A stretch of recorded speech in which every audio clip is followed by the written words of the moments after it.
yung ating dialysis center, which was inaugurated ito noong December po, 2024. So, awa ng Diyos, we have from initial of 2 shift lang po, naging 4 shifts na po tayo dyan, catering to around 24 patients per day. So, around more than 500 treatments per month po yung nagagawa po since the opening. Also, we are looking forward for the main building po. The funding of that came from the Department of Health, then po from Health Facilities Enhancement Program worth 110 million that will give us a 4-story building to accommodate our wards na for charity patients po lahat yan, and our operating room po. Recently inaugurated CT scan na bago po from our Department of Health, HPEP equipment po, inaugurated lang this June, and also yung bagong infrastructure natin na finally completed po. We're just waiting for the occupancy permit po, yung ating tertiary clinical laboratory po.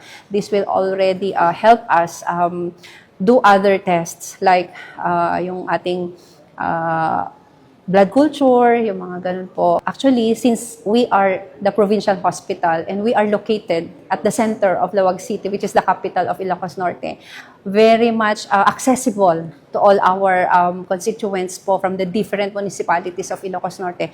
So, hindi na po lalayo yung ating mga constituents, yung ating mga pasyente. Immediately po, may mga services na po dito sa Lawag City. Hindi na sila, kasi isa lang po yung tertiary hospital dito sa province, yung Mariano Marcos. But as a level 2 government hospital, we are also capable of serving yung mga specialized facilities na meron nga po kami, like yung nabanggit ko, CT scan, and yung mga 2D echo. Also, under PhilHealth, we are also accredited by the PhilHealth sa ating bagong packages ng outpatient emergency care benefits, emergency room po.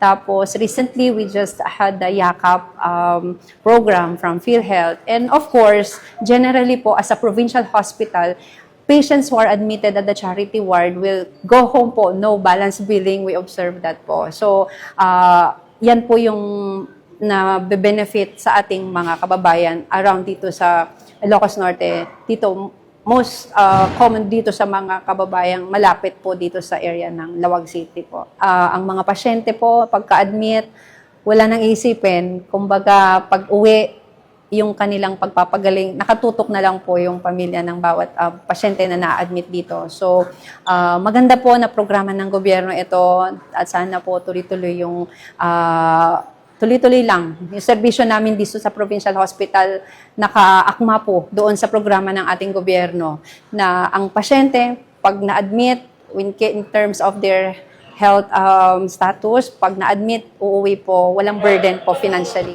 Kaya po nang naka-ano po kami sa PhilHealth, wala po talaga. Ngayon po kaming PhilHealth, wala po kaming binabayaran.